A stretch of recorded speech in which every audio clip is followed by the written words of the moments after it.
नमस्कार साथियों, आज की वीडियो बहुत ही इंटरेस्टेड होने वाली है। आज मैं आपको बताना चाहता हूँ कि मैं किस प्रकार एक लेखक बना, इसलिए अंत तक इस वीडियो में बने रहिए। साथियों, मैं एक यूट्यूबर के अलावा, सामाजिक कार्यकर्ता के अलावा एक राइटर भी हूँ और मेरी 5 किताबें छप चुकी हैं। बटमार, हल्ला बोल, आखिर कब तक और समर्थ के नहीं दोस्त गुसाई मेरे हिंदी के उपन्यास हैं। इसके अलावा hey I know how to contest elections मेरा इंग्लिश का फिक्शन है। साथियों, मैं जन्मजात लेखक नहीं हूँ। मैंने कभी सोचा भी नहीं था कि मैं एक राइटर भी बनूँगा, क्योंकि मेरे ख़ानदान में अभी तक कोई भी राइटर नहीं रहा है और ना ही कोई इतना पढ़ा लिखा रहा है। परंतु मुझे शुरू से ही किताबें पढ़ने का शौक़ था। बचपन के दिनों में जब भी मैं गांव जाता था तो मैं लड़कों से उनकी किताबें मांगता था, ख़ास तौर पे हिंदी की उनकी किताबें मांगता था और कहानियाँ पढ़ता था। इसके अलावा उन दिनों जो भी मैगज़ीन मिला करती थी, जैसे चंपक हो गया, चंदा मामा हो गया, या दैनिक हिंदुस्तान हो गया, धर्मयुगी हो गया, जहाँ भी मुझे वो मैगज़ीनें मिलती थी मैं उनको पढ़ता रहता था। यहाँ तक कि हम लोग उन दिनों महाभारत की किताबें भी पढ़ा करते थे और मैंने कम से कम 7-8 बार महाभारत की किताबें पढ़ी हैं। धीरे धीरे जैसे हम बड़े हुए और नौकरी पे लगे तो फिर मेरा किताब पढ़ने का और भी चस्का बढ़ गया। सर्विस पे लगते ही मैंने बड़ी बड़ी लाइब्रेरियों जैसे Delhi public library, central secretariat library इत्यादि में मेंबरशिप ले ली और वहाँ से किताब इशू करता था और किताबें पढ़ता रहता था। मैं जब भी ऑफिस जाता था तो चार्टर बस में जहाँ भी मुझे सीट मिलती थी मैं कम से कम 30-35 पेज तो पढ़ ही लेता था। इसी प्रकार जब हमारे यहाँ मेट्रो आई तो मेट्रो में बैठते ही मैं किताब को पढ़ने बैठ जाता था। तो मेरी पहले से ही पढ़ने की इच्छा रहती थी। और इसके अलावा हम लोग ये पुस्तक मेले में भी लगातार मैं जाता रहता था। जब भी पुस्तक मेला लगता था मैं बड़ा इंतज़ार करता रहता था और कम से कम 2 बार मैं पुस्तक मेले में जाता था और 5-7 किताबें ज़रूर खरीद के लाता था। संडे के दिन जब दरियागंज में पुरानी किताबों का एक मेला लगता है फुटपाथ पे, वहाँ से भी कई किताबें हमने खरीदी हैं। इसके अलावा जब भी बस अड्डे पे हो गया, चाहे मेट्रो स्टेशन पे हो गया, जो किताबें मिलती थी वो किताबें मैं ख़रीद लेता था और पढ़ता रहता था।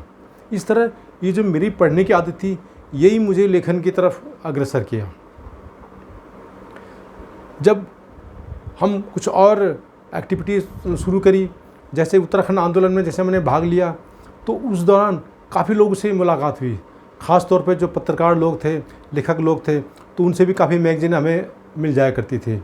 और जब हम उत्तराखंड आंदोलन में शिरकत करते थे, धरना करते थे, प्रदर्शन करते थे, रैली करते थे, तो जो भी घटनाएँ उत्तराखंड में घटी थी या जो हम लोग देख रहे थे, विटनेस कर रहे थे, मैंने दिमाग में एक बात बिठा रखी थी कि आने वाले समय में मैं इन घटनाओं को मैं कलमबद्ध करूंगा और इनको किताब के रूप में छापूंगा।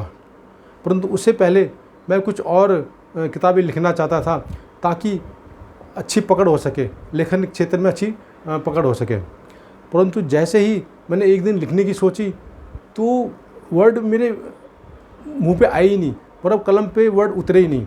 मैं एकदम घबरा गया। भैया एक तरफ लेखन की सोच रहे हैं और वर्ड ही नहीं आ रहे हैं लिखने के लिए।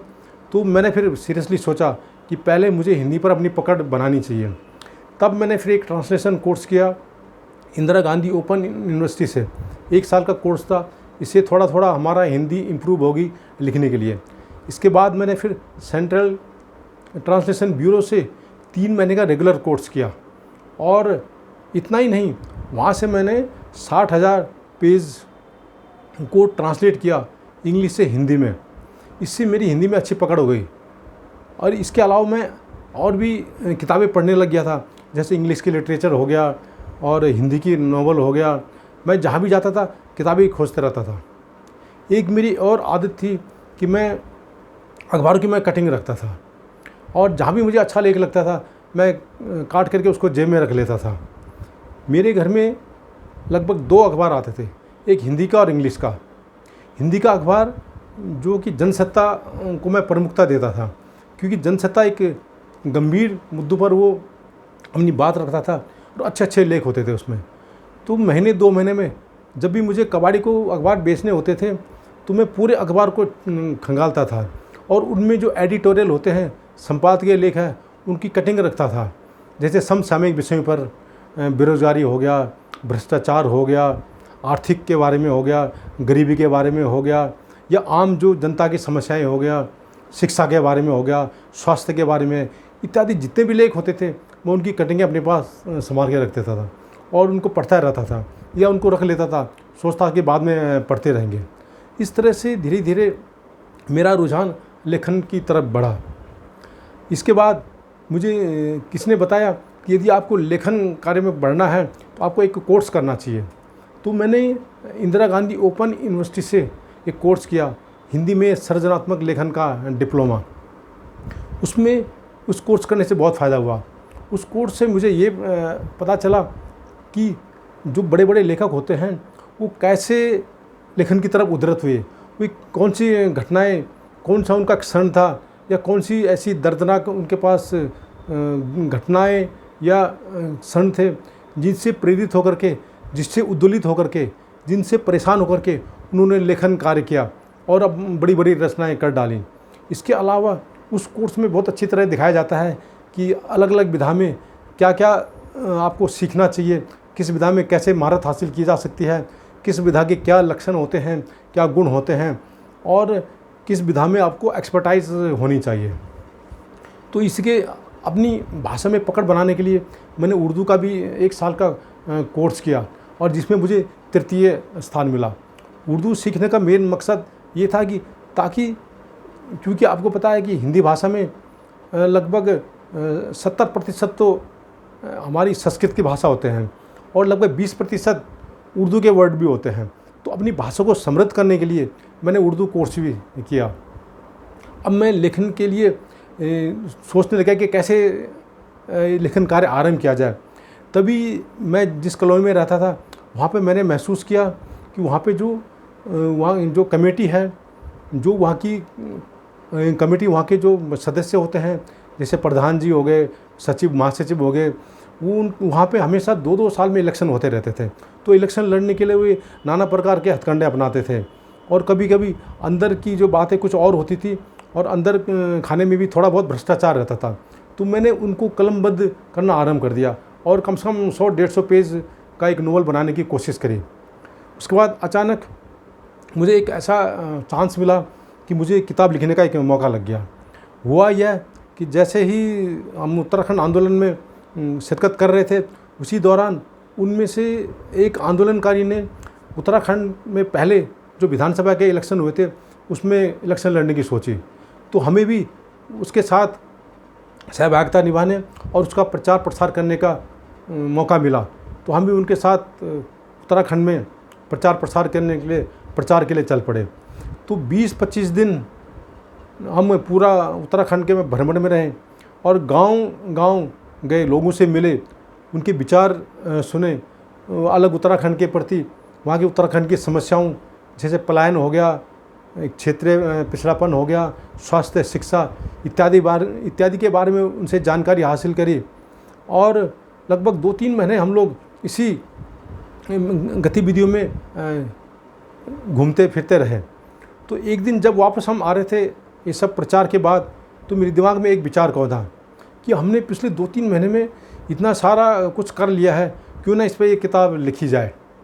तो फिर मैंने सारे चीज़ें मेमोराइज़ करना शुरू किया, उन सब घटनाओं को एक नोटबुक में नोट किया और फिर क्रमबद्ध करके उनको एक्सप्लेन करने लग गया। तो मैंने कम से कम 160 पेज की एक किताब पांडुलिपि लिख डाली और फिर मैंने उसे अपने एक लेखक साथी प्रदीप बेदवाल को दी, जो कि पत्रकार भी हैं और लेखक भी हैं। भैया ज़रा पढ़ के बताना ये छपने लायक है कि नहीं है। उन्होंने समय देकर के उसको पूरे अच्छे से पढ़ा और फिर बताया कि आपने तो यह एक आत्मकथा के रूप में लिख लिया है, मतलब आत्मकथात्मक वो लेख हो गया। फिर मैंने उसको एक उपन्यास के रूप में उसको बनाया, जिसमें काफ़ी मेहनत करनी पड़ी। तो लगभग 170 पेज का वो उपन्यास बना। वो मेरा पहला उपन्यास था, आखिर कब तक। गलतियों के बावजूद वो लोगों ने काफ़ी सराहा और इससे मुझे हिम्मत हो गई कि मैं अब और भी किताबें लिख सकता हूँ। तो साथियों, ये जो लेखन कार्य है ये जन्मजात गुण नहीं होता है, आपको अपने गुण निखारने पड़ेंगे। लेखन के लिए पढ़ना बहुत ज़रूरी है, आपको किताबें पढ़नी पड़ेगी। अगर जन्मजातीय गुण होता तो हर लेखक का लड़का भी लेखक ही होता। आपने नोटिस किया होगा कि पिछले दिनों बड़े बड़े राइटर हुए हैं, उनके लड़के भी अच्छे राइटर नहीं बन पाए हैं। मुंशी प्रेमचंद जी का ही एग्जाम्पल हो, उनका लड़के अमृतलाल जी हैं, वो भी राइटर हुए हैं। ज़्यादातर वो अनुवादक रहे हैं पर इतने फेमस नहीं हो पाए। भीष्म साहनी जी बहुत बड़े लेखक रहे हैं, परंतु उनके लड़के परीक्षित साहनी राइटर नहीं बने बल्कि फिल्मी लाइन की तरफ चले गए।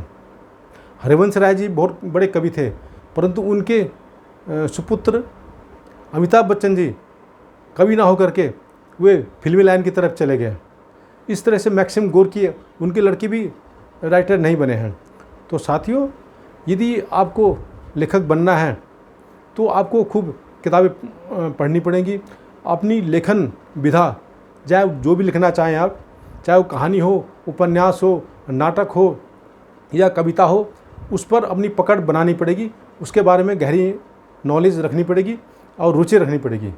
तो साथियों, यदि आपको ये वीडियो पसंद आए तो इसे ज़रूर लाइक कीजिए, शेयर कीजिए, सब्सक्राइब कीजिए।